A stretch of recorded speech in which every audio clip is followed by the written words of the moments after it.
হয়েছি। আপু আমার অনেক ভয় লাগে, আপনার এখানে শিখে এটা পাবো? তবে আমার বিশ্বাস আছে আপনি একজন ইউটিউবার, আপনি খুব সুন্দর সার্ভিস দেন। আপনার ভিডিওগুলো আমি ইউটিউবে দেখার পর প্রায় 100 ভিডিও দেখছি এবং শেয়ার করছি। অনেক শেয়ার করার পরে জিমেইলে আপনার নম্বরটা পেয়ে গেছি। আপু আপনার সার্ভিস অনেক সুন্দর। আশা করি আপনি যদি আমার সাথে সুন্দর ব্যবহার করেন, আরও আমার দ্বারা অনেক কাস্টমার আপনি পাবেন। তো সেক্ষেত্রে আমার বলা বা করণীয় কি? তো প্রবাসী ভাই যখন জোহরবাড়ি থেকে আমার বাসাতে এসেছে, সেক্ষেত্রে কিন্তু আমি অনেকটা ধন্যবাদ, এতটা ভালো লাগতেছে যেটাকে বাসাতে প্রকাশ করতে পারবো না। আর ভাইয়ে কিন্তু এতটা আনন্দিত, সেটাও আমি বলতে পারবো না। এই যে শাহরুখ খানের মতো দেখছেন চুল রেখেছে। তো ভাইয়া আপনার কেমন লাগতেছে আপুর কাছে? অনেক ভালো, জোহরবাড়ি এসে অনেক ভালো লাগছে। আপুর ব্যবহার অনেক ভালো। যারা যারা সার্ভিস নিতে চান তারা ইউটিউব চ্যানেলে সাবস্ক্রাইব করে চলে আসবেন। তা অন্য কোথাও কি প্রতারিত হয়েছিলেন কিনা আগে? না, অন্য কোথাও যাইও নাই, এখানে প্রথম এই জায়গায় হয়েছে। ভালো লাগছে? হ্যাঁ ভালো লাগছে, ভালো লাগছে দিন তো তাই? হ্যাঁ। যাক, মানে এখন কি ভয় লাগতেছে নাকি? না ভয় নেই, ভয় কিছু। কোনো ভয় আছে? না ভয় নেই। অনেক প্রবাসীরা অনেক জায়গায় গিয়ে প্রতারণার শিকার হয়, বিভিন্ন সমস্যায় পড়ে।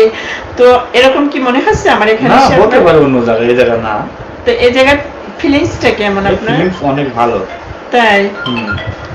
তো অবশেষে ভাই এটা ভিডিও করার মাঝে চলে গেল, তার একটু সমস্যা হয়ে গেছে।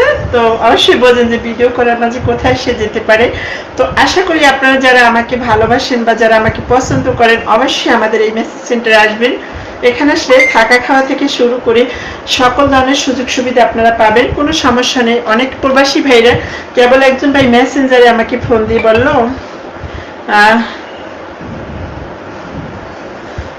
বললো ভাইয়া আপু, আমি বললাম কি? বলে আপু আমি তো সেলামগড় থাকি, তো আমার সাথে এরকম একটা সমস্যা হয়েছে, আমি টিকটক থেকে নাম্বার নিয়ে একটা মেয়ের সাথে কথা বলে গেছি, গিয়ে দেখি অন্য কিছু। তো আমার খুব খারাপ লাগলো, এরকম হাজার হাজার প্রবাসী ভাইরা প্রতারণার শিকার হইতেছি। তো আপনারা যারা আমাকে ভালোবাসেন, কোনো সমস্যার সম্মুখীন হবেন না। কারণ আপনারা বুঝতেই পারেন আমাদের একটা ইউটিউব চ্যানেল আছে বা আমাদের একটা ফেসবুক পেজ আছে। আমি একজন টিকটক আলহামদুলিল্লাহ সেলিব্রিটি, আপনারা সবাই কম বেশি চিনেন। তো আপনারা কেন যাইনে শুনে এদের কাছে যান বা বিপদের সম্মুখীন হন? আমি আপনাদের সকলকে দৃষ্টি আকর্ষণ করে বলবো, দেখেন বিদেশের বাড়ি কোথাও যাবেন না। আপনাদেরকে নিয়ে অনেক ভিডিও বানানো হয়েছে, অনেক কথা বলা হয়েছে, কিন্তু হয়তো আপনারা শুনেন না আমার কথাগুলো। আর যদি নাই শুনেন, এটা আপনাদের একান্ত ব্যক্তিগত ব্যাপার। তো আপনাদের যেখানে ভালো লাগবে সেখানে যেতে পারেন, কোনো সমস্যা নেই। কারণ হাজার হাজার প্রবাসী ভাইরা এই বিপদের সম্মুখীন হয়েছেন। এগুলো বিভিন্ন স্থানে, যেমন মালাক্কা, জোহরবাড়ি, কেএল সেন্টার, হান্তুয়া, ইন্ডিয়া, জামে মসজিদ, পুডু, বানসার, মানে টিকটকের নিচে দেখবেন নাম্বার নিয়ে যাবেন, আপনারা দেখবেন মেয়ে মানুষ, পরে যাই দেখবেন অন্য কিছু। এরা এক ধরনের প্রতারক চক্র। এরা আমার